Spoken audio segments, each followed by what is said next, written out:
Welcome to Starbound. My name's Aram, and I'll be your narrator today. Nearly 500 supporters get early access to our stories, including brand new episodes of Sunspire Academy and Freyrin and Remike.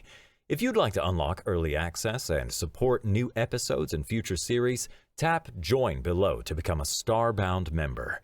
Now, let's get into today's story.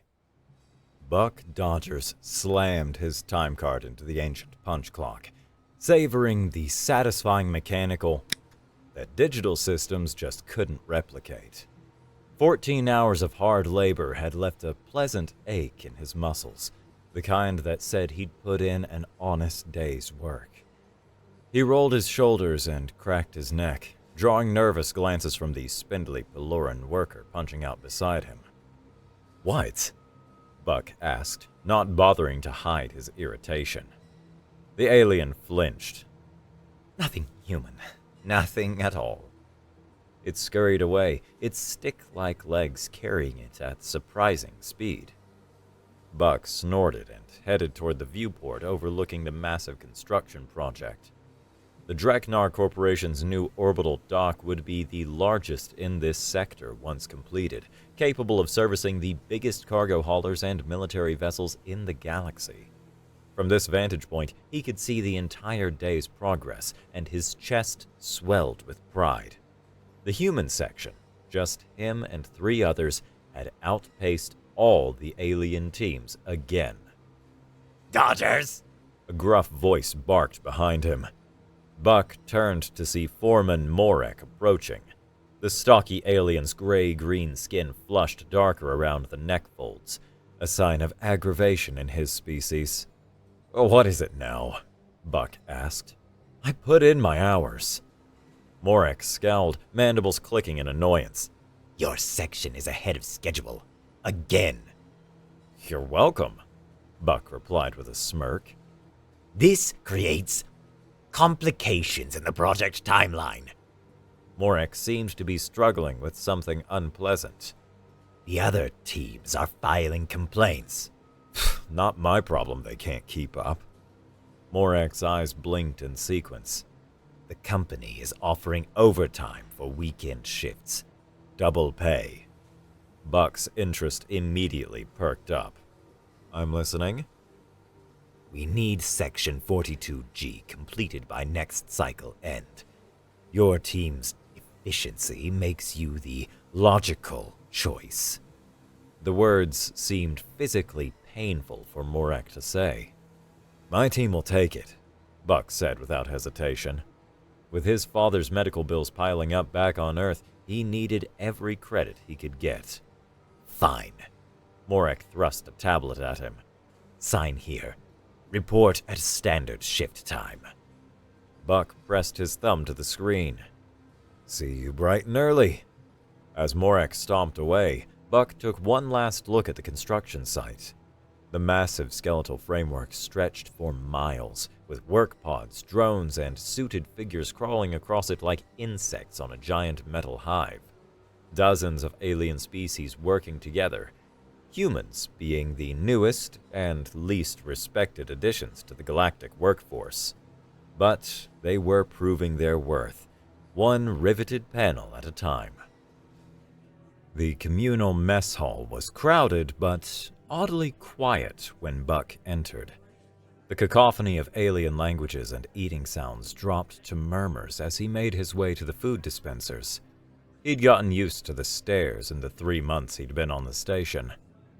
He punched his meal code into the dispenser and waited as it produced a tray loaded with synthetic protein cubes, dense carbohydrate paste, and vitamin supplements, 3 times the portion size of the average worker's meal. The machine had been reprogrammed specifically for human nutritional requirements, much to the shock of the station quartermaster. Buck found an empty table and sat down alone, shoveling food into his mouth with efficiency rather than enjoyment. The taste was bland, but it got the job done. From a nearby table, he could hear 2 thin, nervous-looking Peloran engineers whispering, stealing glances in his direction. "Consumes enough calories for 3 workers." Do you see the mass he was lifting yesterday without exo assistance? Unnatural. Buck ignored them. The novelty of being treated like a space oddity had worn off within his first week. As long as his credits transferred to his account on schedule, the aliens could think whatever they wanted. The station's PA system crackled to life, the automated translator converting the message into multiple languages. Attention, all personnel. Mandatory safety inspections will begin on Section 40 through 46 tomorrow at 0600 station time. All workers in affected areas must submit equipment for certification before beginning shift. Goddamn bureaucratic nonsense, Buck muttered around a mouthful of protein. Slowing down real work. Tell me about it, a gruff voice said as a tray clattered down across from him. Mind if I join you, son? The Moraks are looking at me like I'm gonna steal their food. Buck gestured to the empty seat. Mac Davis, the oldest of the humans on the station at 57, dropped into it with a grunt. Despite his age, Mac was still barrel-chested and strong, with calloused hands and a permanent squint from decades of welding work. His gray-streaked beard was meticulously trimmed to meet station regulations. Heard he took the weekend overtime, Mac said, attacking his food with the same economical movements Buck used. Yeah, could use the extra credits. You old man still doing okay? Buck's jaw tightened. Good days and bad days. Treatment's expensive. Mac nodded, not pressing further.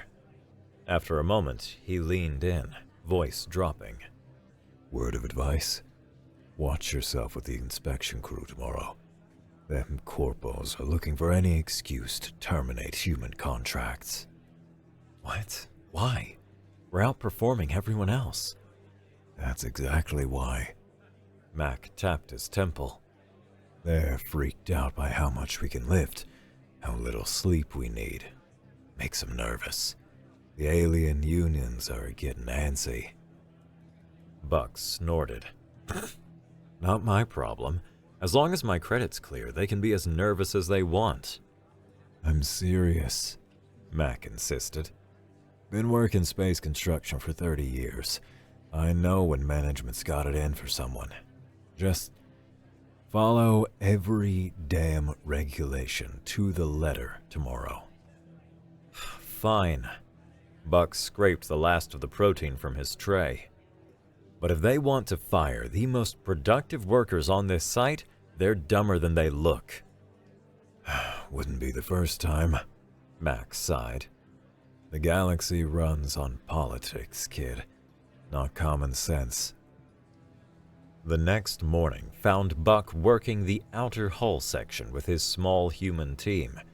They wore minimal environmental suits, thin, flexible coverings with small oxygen recyclers and basic radiation shielding. Most species required bulky, full-pressure suits for vacuum work, but humans could handle brief vacuum exposure better than most, another quirk that unnerved their alien colleagues. Buck manually hauled a structural beam into position, a task that the alien workers used mechanical assistance to perform. The beams needed to be precisely aligned before the molecular bonding process could begin. "Little to the left, Buck," called Hank from his position at the alignment scanner. 3 centimeters and it'll lock. Buck adjusted his grip and shifted the massive beam exactly as needed. The magnetic clamps engaged with a satisfying thunk, and the beam locked into place. "Perfect," Hank confirmed. Buck turned to retrieve the next beam when something caught his eye, a slight movement in the support structure above. He narrowed his eyes, focusing on one of the temporary braces that held the partially completed section stable. Something wasn't right. The support was vibrating slightly, and a hairline crack was visible in the main connector. "Hold up," he called. "Something's wrong with that support strut." Mac looked up from his welding. Which one? Buck pointed. That main one, above the junction, it's... A sharp crack interrupted him as the support buckled. The temporary bracing system began to collapse, sending a cascade of construction materials tumbling down toward them. "Move!"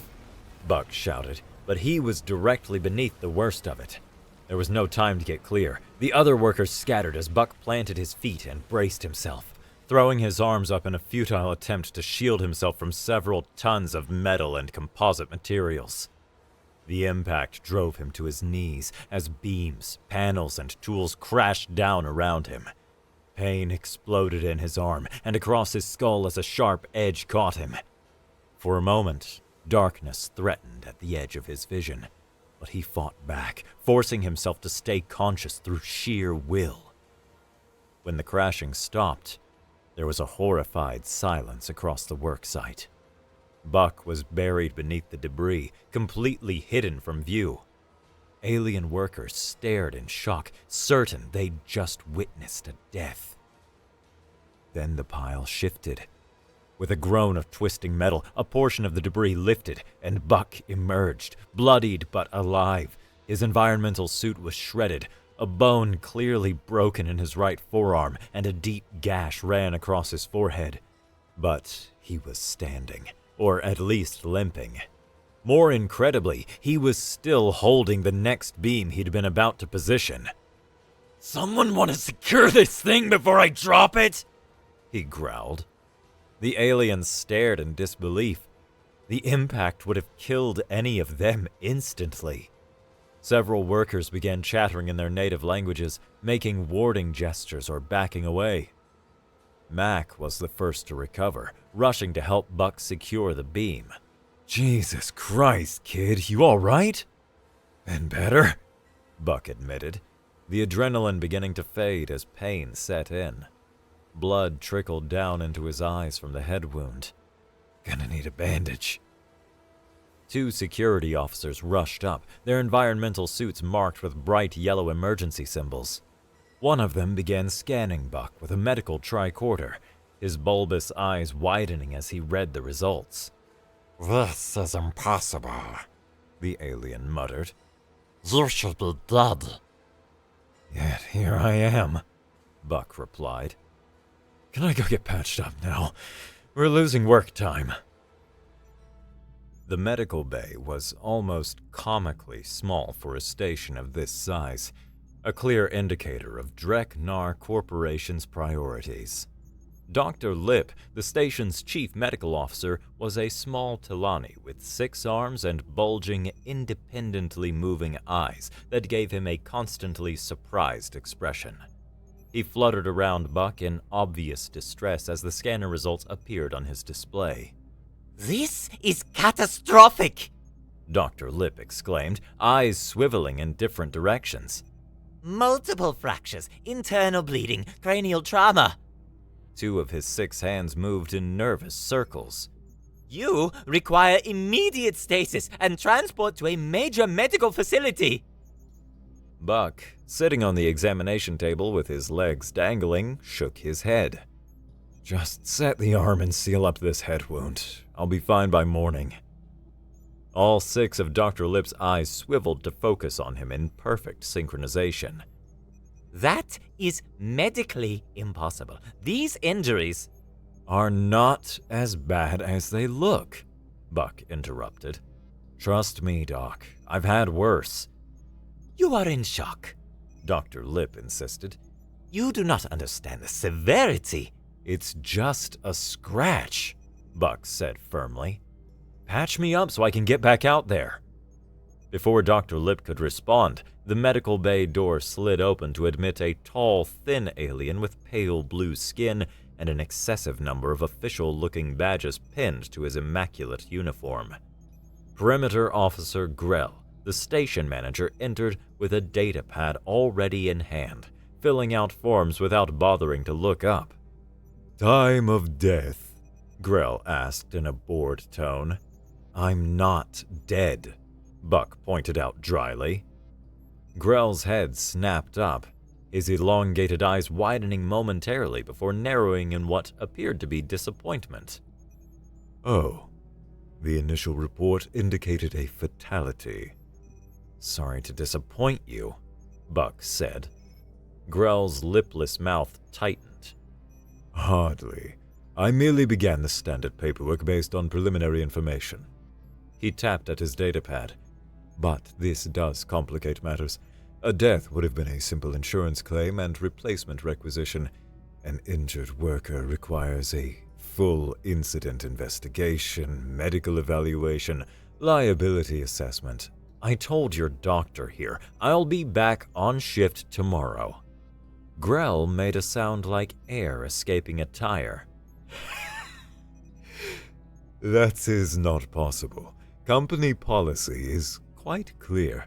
Following a critical incident, no worker returns to duty without full medical clearance and insurance investigation. You are suspended pending evaluation. Buck sat up straighter, ignoring the stab of pain from his ribs. Look, I need these shifts. I've got bills to pay. Perhaps you should have considered that before getting injured on company property, Grell replied coldly. The Galactic Insurance Consortium has been notified. Their investigator will arrive tomorrow to assess your case. Until then, you will remain under medical observation. This is ridiculous. I'm fine. You are demonstrably not fine, Grell said, gesturing to Buck's broken arm and the blood still seeping from his head wound. Dr. Lip will provide appropriate care, and you will cooperate with the investigation. That is all. Without waiting for a response, Grell turned and left the medical bay, still tapping at his datapad. Dr. Lip made a sympathetic clicking sound with his mouth parts. I will do what I can to make you comfortable, but Officer Grell is correct about protocol. Buck sighed. Just set the bone and close this cut, and then I want to go back to my quarters. But the monitoring, you can monitor me from there, can't you? I'm not staying in this box overnight. Dr. Lip hesitated, then nodded reluctantly. I can provide a remote biomonitor, but you must promise to return immediately if your condition worsens. Scout's honor, Buck said, raising his uninjured hand in what he hoped was a reassuring gesture. That night, Buck sat on his narrow bunk in the worker barracks, his broken arm encased in a basic stabilizing cast, the gash on his head sealed with a dermal regenerator patch. The biomonitor Dr. Lip had insisted on attaching to his chest blinked steadily with his vital signs. His quarters were small, barely 40 square feet, but they were private, a luxury on a construction station. A soft knock on his door preceded Mac's entrance. The older man slipped inside with surprising stealth for his size and produced a small flask from his pocket. Thought you might need this, Mac said, offering the flask. Real bourbon. Cost me a week's pay to get it smuggled in. Buck accepted it gratefully and took a swig, feeling the pleasant burn down his throat. Thanks. How bad is it really? Mac asked, settling onto the room's only chair. Buck shrugged his good shoulder. Broken arm, couple of cracked ribs, some cuts. I've had worse bar fights. The man chuckled, then sobered. You caused quite a stir out there today. The alien crews are all talking. About what? About how you shouldn't be alive. Mac took the flask back for a sip. That much debris would have crushed any of them flat. They're spooked. Buck snorted. They're always looking for reasons to be weird about humans. It's more than that this time. They're saying we're made wrong, that our bodies don't follow the same rules. Mac leaned forward. And now they're bringing in some insurance hotshot to investigate you. Let them investigate. I've got nothing to hide. That's not the point. Mac's voice dropped. Word is, They think you're faking the injury report. Buck raised an eyebrow. How the hell would I fake a damn broken arm? Not the injury itself, the severity. They don't believe you could be up and walking around after what happened to you. Mac took another pull from the flask. Just watch yourself with this investigator tomorrow. Something doesn't smell right. I'll be fine, Buck insisted. They'll do their paperwork, I'll heal up, and I'll be back on the job before they finish filing the forms. Mac didn't look convinced. Maybe. Just be careful what you let them poke and prod. Some folks out here see humans as specimens, not people. Noted. Buck handed back the flask. Now get out of here before you get caught with contraband. One of us in trouble is enough. After Mac left, Buck eased himself back onto his bunk, wincing at the pain in his ribs. He had to admit, at least to himself, that his injuries were more severe than he'd let on. But he'd always been a fast healer, and he couldn't afford to miss more than a day's work. His father needed that last round of treatments, and Buck was the only one who could provide them. He'd be damned if he let some alien pencil pusher keep him from his responsibilities. Buck woke the next morning feeling remarkably improved. The sharp, stabbing pain in his ribs had subsided to a dull ache, and he could already move his broken arm more than should have been possible after just one night. When he carefully removed the dermal patch from his forehead, he found the deep gash had already formed a healthy scab. "Told you, Doc," he muttered to himself as he gingerly pulled on a clean jumpsuit. He was contemplating sneaking back to his work site when his quarters door slid open without warning. A tall, immaculately dressed alien stood in the doorway, flanked by two hovering security drones. The alien was a Priel, one of the more bureaucratically inclined species in the galaxy, with smooth gray skin, an elongated head, and 4 slender fingers on each hand. He wore what looked like an extremely expensive suit, with a small silver insignia on the lapel, the mark of the Galactic Insurance Consortium. Mr. Buck Dodgers? The Priel asked in a clipped, precise tone. That's me. Ever heard of knocking? The alien's face remained expressionless. I am Auditor Tarek, Special Investigator for the Galactic Insurance Consortium. I am here regarding the incident that occurred yesterday at 0942 station time. Great. I'm fine, thanks for asking. Cleared to go back to work yet? Tarek's large, lidless eyes didn't blink. You misunderstand the purpose of my visit, Mr. Dodgers. I am not here to clear you for work. I am here to investigate what I believe to be an attempted insurance fraud. Buck stared at him. Fraud? What the hell are you talking about? The report filed by Dr. Lip indicates injuries of a severity incompatible with your current condition. Tarek gestured to Buck's standing form. No sentient species survives what you allegedly survived, Mr. Dodgers. No one recovers at the rate you claim. I'm just tough, Buck said with a shrug, then winced as the movement pulled at his ribs. We shall see. Tarek's thin lips pressed into an even thinner line. You will accompany me to the medical bay for a full examination. Already had one of those. Not to my satisfaction. Tarek stepped aside, clearing the doorway. The security drones are a courtesy, should you wish to resist. Buck glanced at the drones, noting the stun projectors mounted on their undersides. He could probably take one, maybe both if he moved fast enough, but that would only make things worse. With a sigh, he gestured for Tarek to lead the way. After you, Auditor. Dr. Lip was clearly uncomfortable with Tarek's presence in his medical bay. The small alien's hands fluttered nervously as the insurance investigator directed him to perform additional scans. This is most irregular, Dr. Lip protested weakly. I have already provided all relevant medical data, and I find that data suspect, Tarek replied coldly. Proceed with the molecular density scan. Buck sat impatiently on the examination table as Dr. Lip ran a humming device over his torso.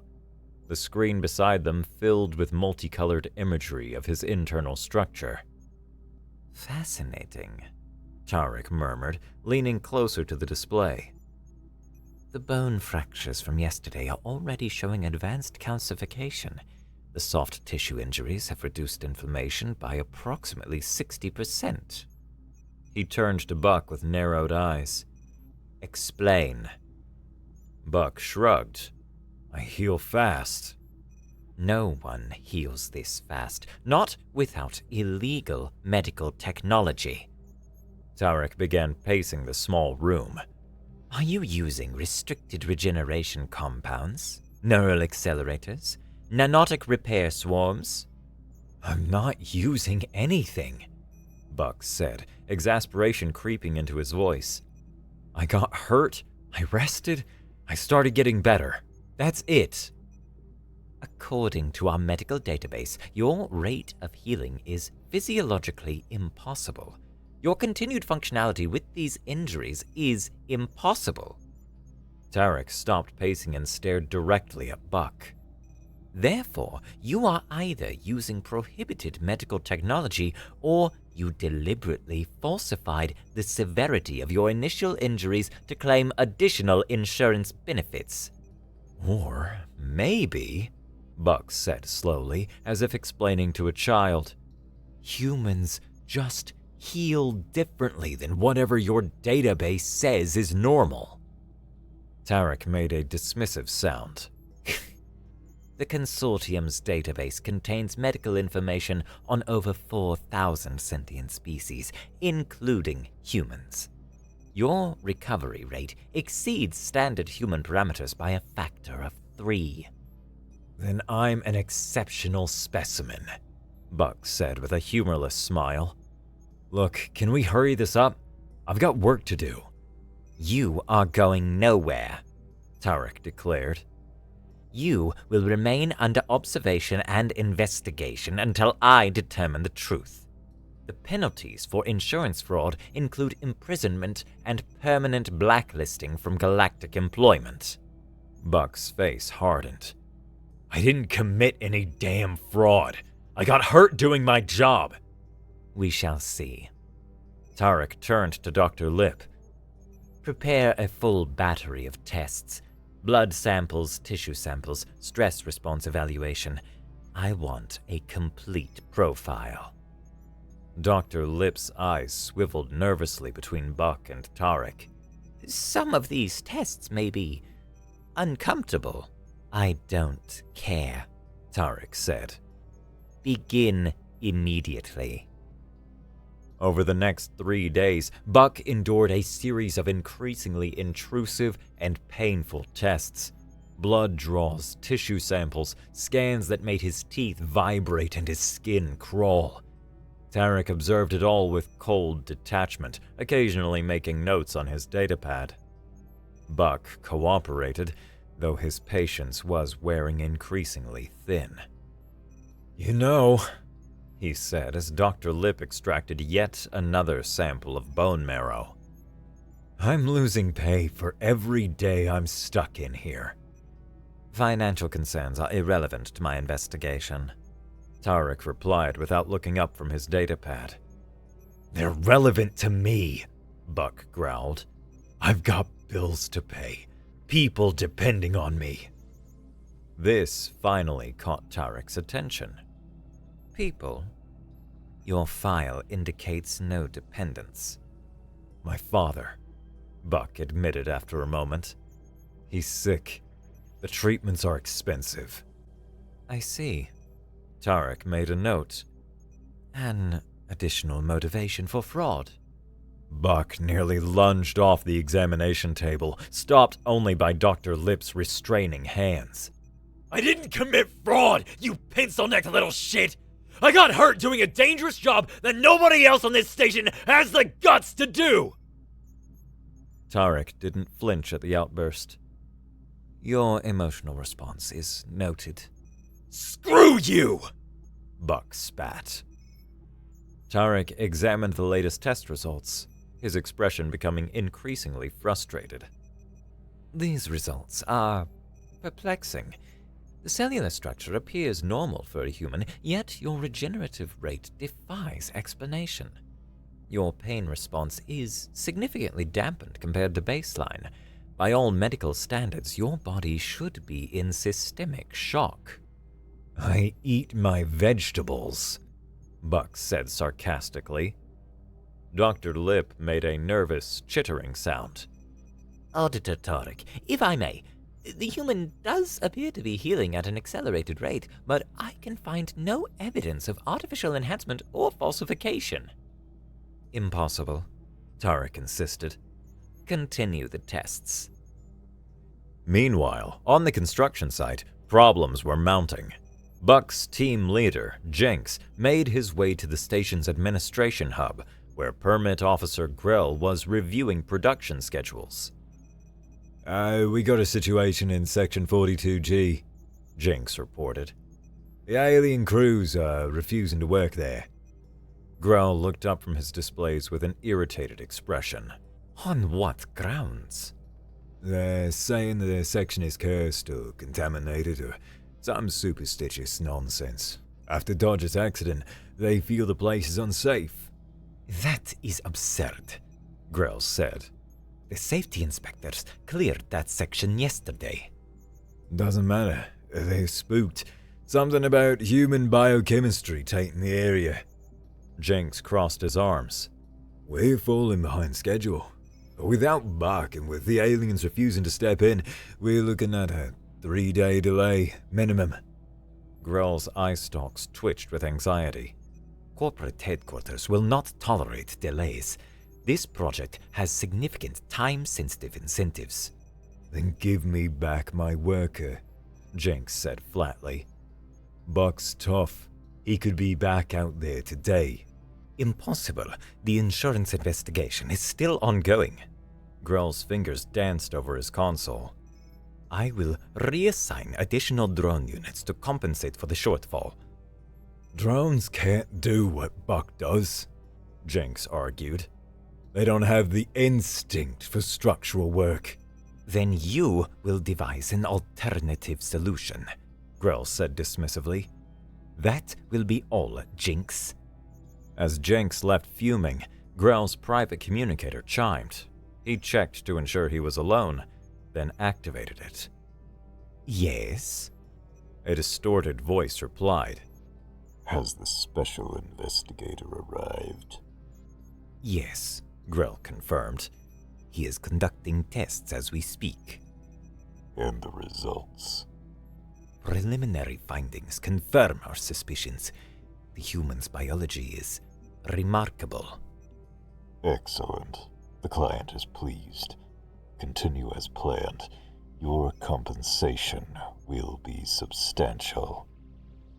The communication ended, leaving Grell with a thin smile on his face. The construction delays were an irritation, but the payoff would more than compensate for any corporate penalties. That evening, Mac managed to bypass the medical bay's security for a brief visit with Buck, slipping past the single-board night shift guard using an old construction crew master code that surprisingly still worked on non-critical areas. He looked around nervously at the array of scanning equipment surrounding his friend. Jesus, kid. They're treating you like a lab rat. Buck, lying on the examination table with monitoring pads attached to his chest and temples, managed a weak smile. How's it going out there? Not good, Mac admitted. The section where we were working on is at a standstill. The alien crews won't touch it after your accident. They're saying it's cursed. Buck snorted. Superstitious idiots. Maybe not entirely. Mac lowered his voice. I talked to the safety inspector. That support that collapsed, it was sabotaged. They found tool marks on the connector. Buck's eyes narrowed. Sabotaged? Who would... He stopped, the pieces clicking into place. Someone was targeting me specifically. That's my guess. You and your team are making the alien crews look bad. Way ahead of schedule, doing the work of twice your numbers. Mac glanced at the door. Someone wanted to slow you down or scare you off. Buck started to sit up, then winced as the movement pulled at his healing ribs. We need to report this. To who? The station manager? I don't trust that skinny blue bastard as far as I could throw him. Mac shook his head. Something else is going on here. This insurance investigator shows up awful fast, doesn't he? And he's asking weird questions, not just about your injuries, but about human biology in general. Buck frowned, remembering the intensity of Tarek's interest in his test results. Yeah, he does seem pretty fixated on how I'm healing. Just watch yourself, Mac warned. I'll keep digging on my end. Try not to let them cut too many pieces out of you in the meantime. After Mac left, Buck lay back, thoughts racing. His gaze wandered around the medical bay, taking in details he'd been too preoccupied to notice before. In a supply cabinet, partially visible through a glass door, he spotted several pieces of equipment that seemed out of place. Specialized medical devices that looked far too advanced for a simple construction station's infirmary. When Dr. Lip returned to check his monitors, Buck casually asked, "That's some fancy equipment you've got there, Doc." Dr. Lip's eyes swiveled to the cabinet, then he quickly moved to close it. Oh, that. Yes, well, we've had some upgrades recently. Must have cost a fortune. Drakenar Corp isn't usually so generous with a medical budget. The doctor's hands fluttered nervously. The equipment was requisitioned by Permit Officer Grell. It arrived several weeks ago. Requisitioned for what? Buck pressed. Seems like overkill for patching up construction injuries. I'm not entirely sure, Dr. Lip admitted. The requisition form cited specialized medical research, but I wasn't informed of any specific research projects. His voice dropped to a near whisper. Between us, many supplies and equipment have been arriving lately, none of them properly logged in the official manifest. Buck's suspicions deepened. Interesting. Thanks, Doc. After Dr. Lip left, Buck lay awake, connecting the dots. Sabotaged equipment, an overly interested insurance investigator, mysterious medical supplies. Something was very wrong on this station, and somehow he was at the center of it. That night, after the medical bay had been locked down and Dr. Lip had retired to his quarters, Buck made his move. The lock on the medical bay door was simple enough. He'd picked worse in his misspent youth before finding honest work in construction. Using a thin metal strip from his cast's reinforcement, he manipulated the mechanism until it clicked open. The corridor outside was dimly lit for the night cycle, with only occasional maintenance drones moving about. Buck made his way cautiously toward the administration section, keeping to the shadows and ducking into alcoves whenever a drone passed nearby. Grell's office was locked, but the station focused its main security on external docking and cargo, leaving internal admin offices with surprisingly basic physical locks, designed more for privacy than preventing determined entry. Buck jimmied it open quickly. Once inside, he went straight to Grell's terminal. The password took several frustrating attempts, guessing variations on corporate buzzwords and Grell's known arrogance before hitting the ridiculously simple Profit 1. The files he found made his blood run cold. Messages between Grell and an unknown party discussing the project and the specimens. The correspondence mentioned a substantial payday when the samples were delivered. Most disturbing was a list with his name and the names of the other humans on the station, along with detailed notes about their work routines and physical capabilities.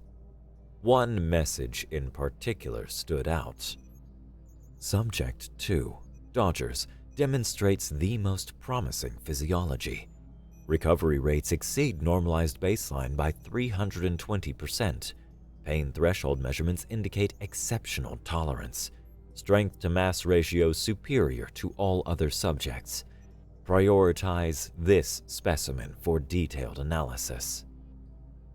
Buck was so engrossed in his discovery that he almost missed the sound of the office door sliding open. He barely had time to duck behind a storage unit before Grell entered, accompanied by Tarek. "The tests are proceeding as planned?" Grell asked. "Yes, though not without complications," Tarek replied. "The human's awareness is becoming problematic. He asks too many questions. Can you not simply sedate him?" Tarek made a frustrated sound. Their metabolism processes sedatives too quickly. We would need doses that might compromise the very data we're trying to collect. "The client is growing impatient," Grell warned. "They expected preliminary samples by now." "Quality cannot be rushed," Tarek said stiffly. "The potential value of this research is incalculable. If we can isolate and replicate the human regenerative factors, the market applications would be endless." "And the other humans?" "Less promising than Dodgers, but still valuable. I've ordered them transferred to medical observation for routine screening. They will be secured in the restricted laboratory by tomorrow." Buck felt his heart pounding. They were planning to harvest parts from him and the other humans on the station. "The extraction procedures are prepared?" Grell asked. "Yes, we will begin the tissue and organ biopsies. If the samples prove viable, we will proceed to more extensive collection." "And the subjects?" Tarek's voice was chillingly matter-of-fact. "Not expected to survive the complete extraction process, but the contract only specifies viable samples, not intact specimens." "Very well. I have arranged for a cargo ship to be delayed, which will provide cover for the sample transfer. Proceed as planned." Buck remained hidden until both aliens left, his mind racing with what he'd heard. He needed to warn the others and find a way off the station, but the only ships with enough range to reach a human outpost were in the executive hangar, which required high-level access. He slipped out of Grell's office and made his way back to the worker barracks, staying in the shadows. He needed to find Mac and form a plan before it was too late. "You're going to do what?" Mac hissed, his weathered face pale in the dim light of Buck's quarters. "Harvest samples, organs, whatever they can get from us," Buck explained, keeping his voice low. "They've already transferred the other two to some restricted lab for routine screening. It's going to be us next." Jesus Christ. Mac ran a hand through his thinning hair. "We need to get off this station." "My thoughts exactly, but we can't leave Jenkins and Sanchez behind. We need to find this restricted lab and break them out." Mac nodded grimly. "Then we need to get to the executive hangar. The commercial shuttles don't have the range to reach the nearest outpost. Grell will have access codes," Buck said. "But first, I need to get back to the medical bay before they realize I'm gone. If Tarek suspects anything, he'll accelerate their timeline." "I know I sound like a broken clock at this point, but be careful, kid," Mac warned. "Meet me at supply locker 42B when your shift change would normally happen. I'll bring whatever I can scrounge up." Buck made it back to the medical bay just before the morning cycle began, picking the lock to re-enter and arranging himself on the examination table as if he'd never left it. When Dr. Lip arrived to check on him, Buck feigned grogginess and cooperation. As the day progressed, Buck submitted to Tarek's tests while watching the clock. The insurance investigator seemed increasingly frustrated by the results, which consistently failed to explain Buck's accelerated healing. Your cells behave in ways that defy conventional biology, Tarek muttered, almost to himself. Your pain threshold should not be possible for a being with your nervous system structure. Maybe your science is wrong, Buck suggested. Tarek's head snapped up. Science is not wrong. Your existence is wrong. Humans are aberrations. We prefer exceptional, Buck replied with a smirk.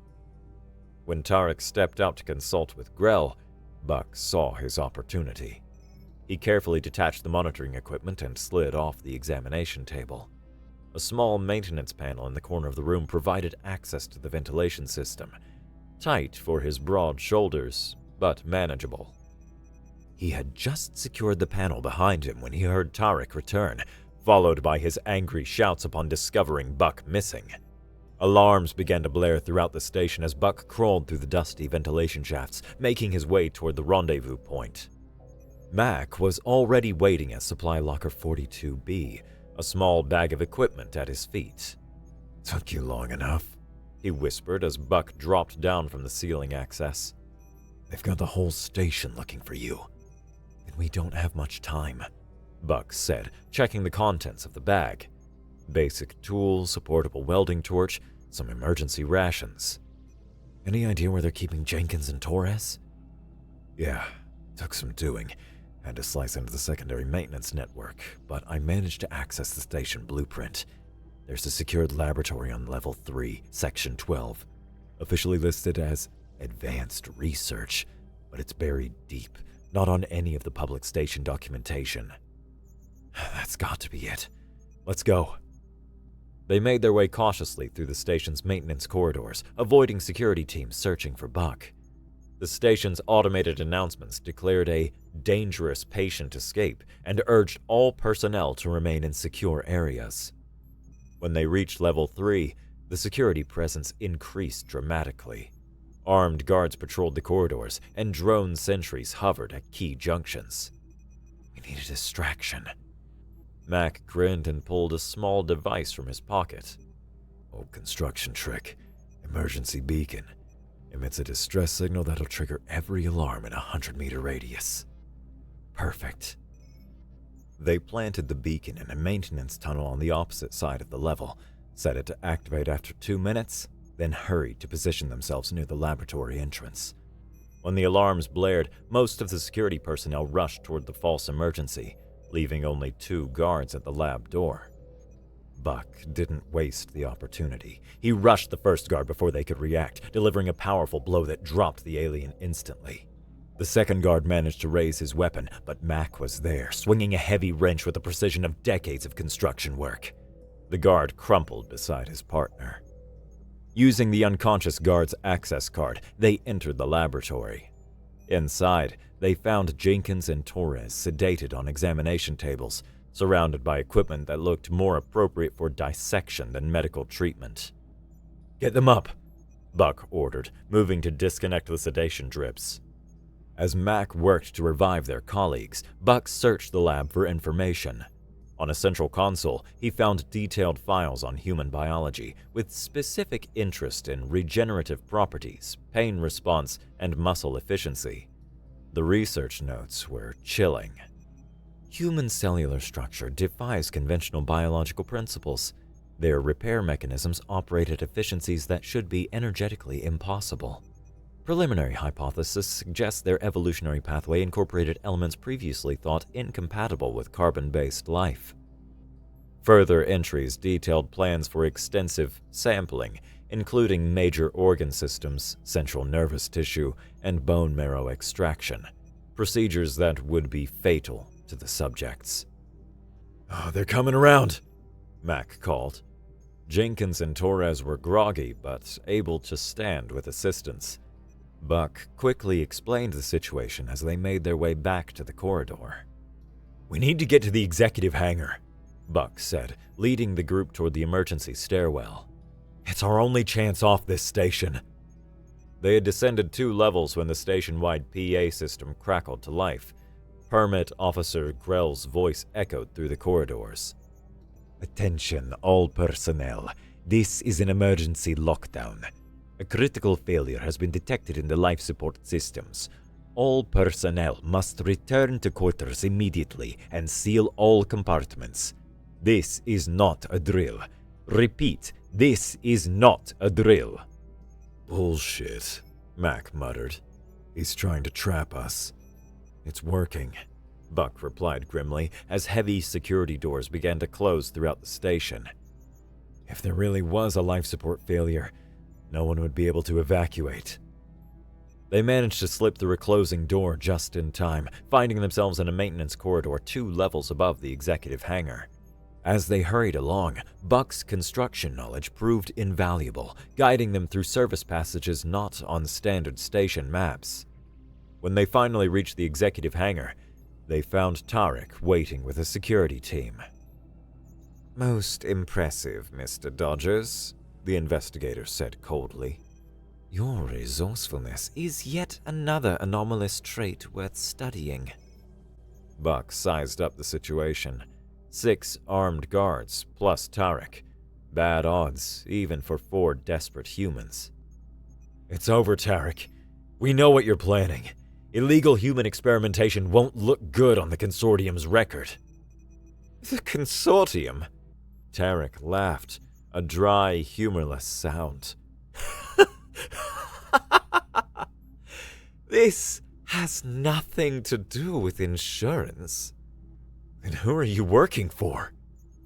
Clients who understand the true value of human biological uniqueness. Your cells break every rule of galactic biology. Do you have any idea what you're worth?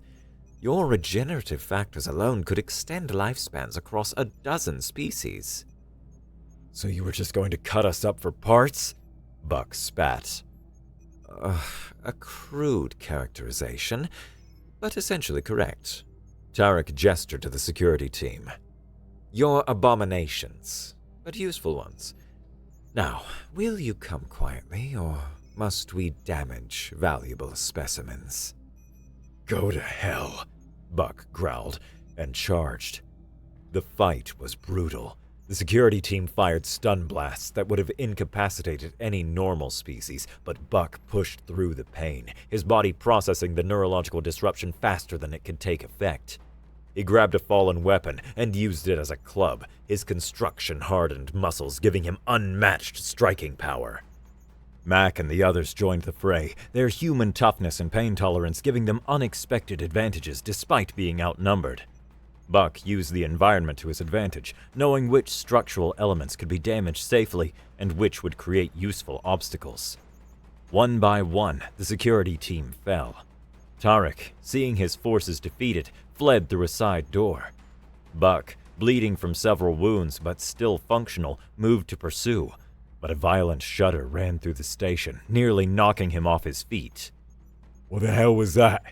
Jenkins asked.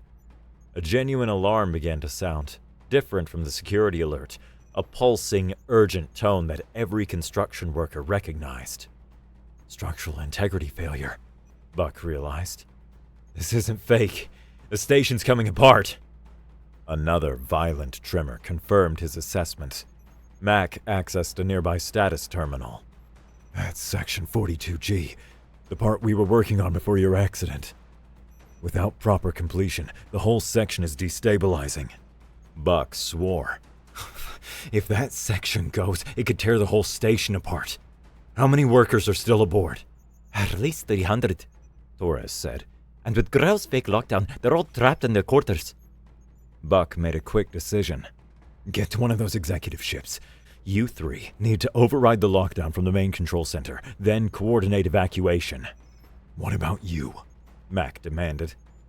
Somebody needs to manually stabilize that junction until everyone can get out. I know that section better than anyone. That's a suicide run, son, Mac argued. The structural collapse is accelerating. You never make it back. Buck clapped him on the shoulder. Then you better work fast. Get moving. Before they could argue further, Buck headed for the emergency access tubes that would take him directly to the failing section. Behind him, he heard Mac cursing, then organizing the others to secure transport. The journey through the access tubes was harrowing. The station's shuddering grew more violent with each passing minute, and twice Buck had to force his way through partially collapsed sections. His injuries from the fight protested, but he pushed through the pain with the same stubborn determination that had defined his life. When he finally reached Section 42G, the damage was immediately apparent. The temporary supports that should have been properly secured after his accident had been haphazardly installed, creating stress points throughout the framework. Already, several key junctions were buckling, and without intervention, the entire section would tear away from the main station within minutes. Buck assessed the situation with a construction worker's eye. The critical point was the main cross brace. If he could stabilize that long enough for the evacuation, the catastrophic failure might be delayed. He wondered what tools and materials he could find and set to work, ignoring the groaning metal around him and the occasional shower of sparks from failing electrical systems. His broken arm, partially healed but still weak, screamed in protest as he hauled support beams into position and welded temporary braces. Over the station's emergency channel, he heard Mac's voice announcing that the lockdown had been overridden and evacuation was underway. Buck redoubled his efforts, knowing every minute he bought was more lives saved. He was securing the final brace when his emergency communicator crackled. "Fascinating," came Tarek's voice. "Even now, you prioritize others over self-preservation." Buck didn't pause in his work. Some of us aren't complete bastards. "Your concern for lesser species is incomprehensible," Tarek continued. "Yet I find myself curious. I've been monitoring your life signs through the medical implant from our tests. By all medical standards, you should have collapsed from your injuries and exertion an hour ago." Sorry to disappoint, Buck grunted as he tightened a crucial bolt. "Not at all. You continue to provide invaluable data." There was a pause. "I've secured a private vessel. The sample data alone will satisfy my clients." The channel went silent as Buck completed his work. The temporary stabilization was holding, but barely.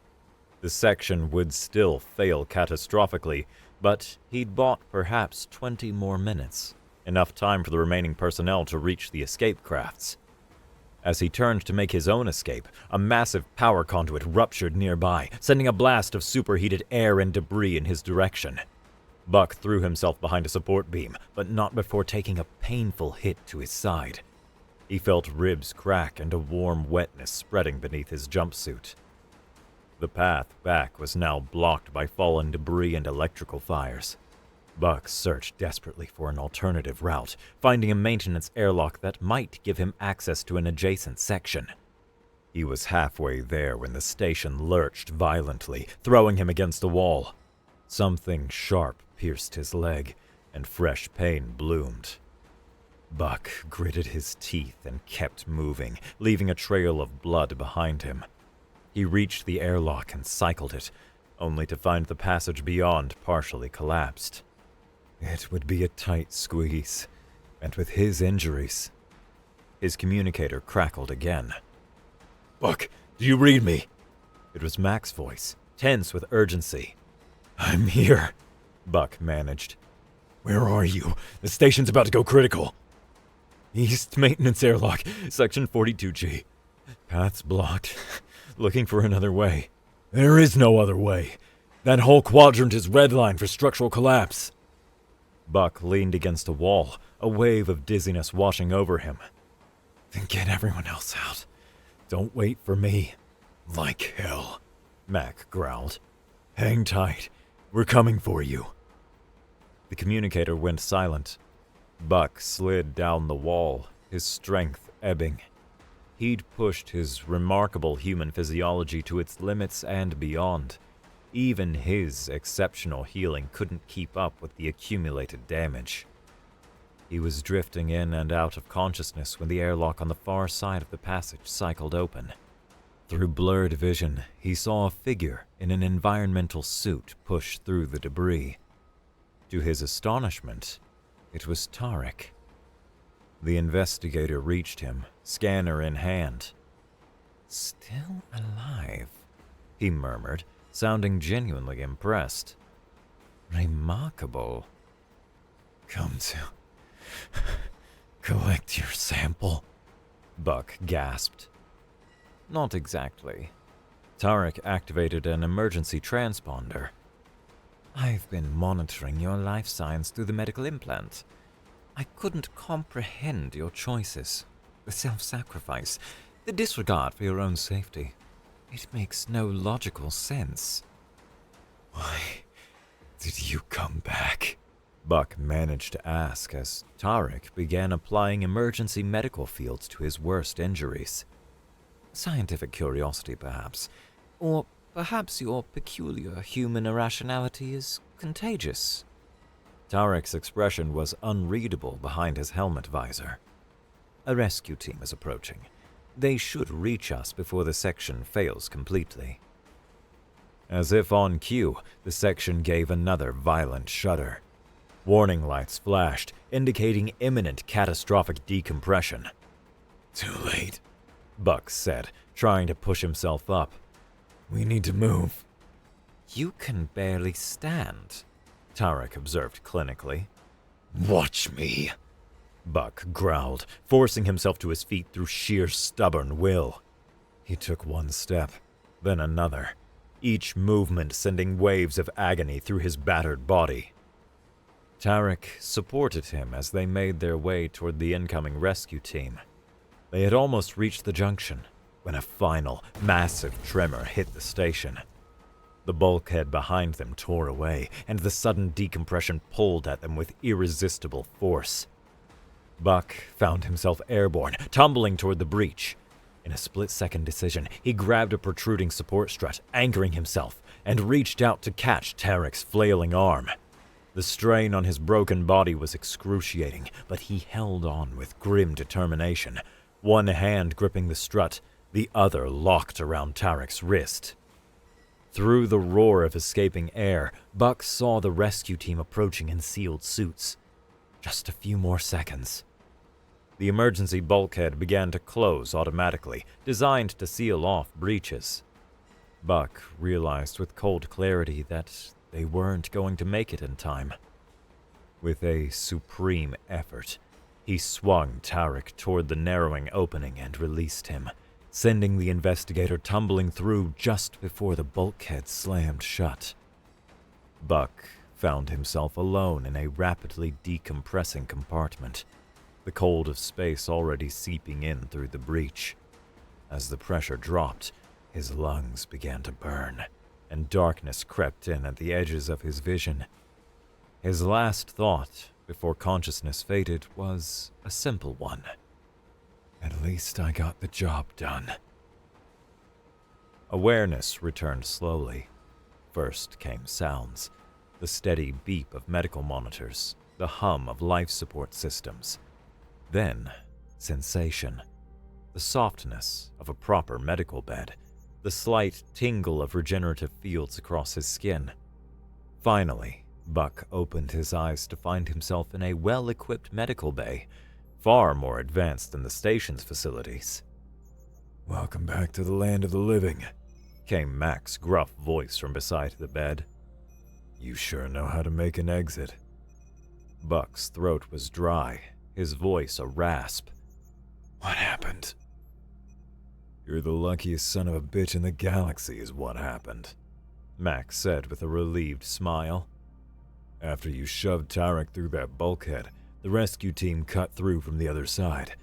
Got to you just before your stubborn body gave up." "The station?" "Evacuation was successful. No casualties. Your jury-rigged stabilization held just long enough." Mac shook his head in amazement. "The whole section tore away about 2 minutes after they pulled you out. Structural engineers are calling it impossible. That bracing should have failed immediately." Buck managed a weak smile. Impossible seems to be the word of the day. You've been unconscious for 3 days, Mac continued. The doctors here were betting against you, but I told them they didn't understand human stubbornness. Here is Galactic Central Medical. The good guys showed up after Jenkins managed to get a distress call out. Grell and his cronies have been arrested. Turns out they were working for a black market medical research group. Buck tried to sit up, wincing at the pain. Enteric? That's the interesting part, Mac said, leaning closer. He testified against the whole operation, turned over all his research data, and get this, he's filed a formal recommendation to revise the Galactic Medical Database regarding human physiology. A different voice came from the doorway. Your species continues to defy categorization. Buck turned to see Tarek entering the room, no longer in his immaculate suit, but dressed in simple civilian clothes. You look different without the bureaucrat uniform, Buck noted. My resignation from the consortium has been tendered, Tarek said, approaching the bed. I find I have ethical disagreements with their policies. Going soft on us? Hardly. I simply recognize that there is more to learn from studying humans alive than in pieces. Tarek's expression remained neutral, but there was something different in his eyes. Your actions were completely irrational, yet undeniably effective. This paradox warrants further investigation. Buck laughed, then groaned as the movement aggravated his healing ribs. Oh, always the scientist. Naturally. Tarek consulted a datapad. Your recovery is proceeding at the expected accelerated rate. The medical staff here remains disturbed by your physiology. Story of my life, Buck said. And there is more, Tarek continued. The Dreknar Corporation, eager to avoid scandal, has offered substantial compensation to you and your colleagues, along with guaranteed contracts on their next major project. Buck raised an eyebrow. They're not afraid we'll contaminate the place with our weird biology? On the contrary, they've specifically requested human teams for critical structural work. It seems your reputation for being, what was their phrase, unnaturally durable, is now considered an asset. Well, Buck said with a grin. I guess I'll be back at work sooner than the doctors think. Undoubtedly, Tarek agreed. Though perhaps, for the sake of scientific observation, you might consider following medical advice for at least a few days. No promises, Buck replied. I've got bills to pay. Tarek hesitated, then added, Regarding your father's medical treatments, I took the liberty of arranging for advanced care options as part of your compensation package. Buck stared at him, genuinely surprised. Why would you do that? Consider it data collection on human emotional responses, Tarek said stiffly. Nothing more. As Tarek departed, Mac chuckled. I think you made an impression on him. Great, Buck said, settling back against his pillows. Now I've got an alien scientist studying me like a lab rat. Could be worse, Mac pointed out.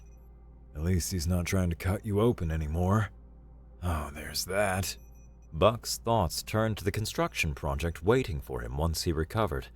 Aliens who looked at him like he was some kind of space monster. Impossible physical feats that were just another day at work for a human. The same old story.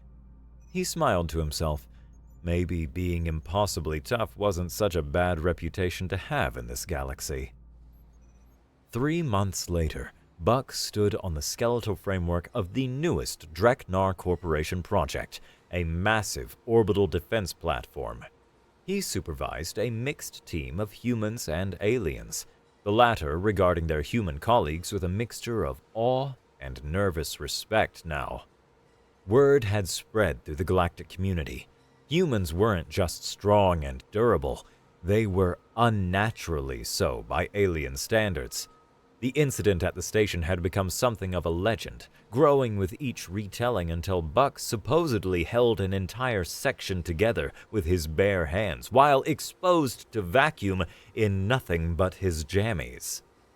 Buck didn't bother correcting the exaggerations. If it meant better contracts and more respect for human workers, let them think what they wanted. A young Peloran engineer approached hesitantly, clutching a datapad. Supervisor Dodgers, I have the structural calculations you requested. Thanks, Buck said, accepting the pad and reviewing the figures with practiced ease. The Peloran lingered, fidgeting nervously. Finally, it blurted out, Is it true what they say about humans? Buck looked up from the datapad. Depends on what they're saying. That your bodies don't follow the normal rules of biology. That you can survive things that would kill any rational species. The Peloran leaned closer, voice dropping. How is it possible? Buck shrugged, handing back the datapad. We're just built different. He gestured to a heavy welding unit nearby. Hand me that, would you? We've got work to do. The Peloran watched in amazement as Buck casually picked up equipment that would require mechanical assistance for any other species. The human lifted it one-handed, his recently broken arm showing no signs of weakness, and moved toward the next section of framework. Just another day at work for the human whose biology broke all the rules. And if the aliens were a little nervous around him, well, that was just job security.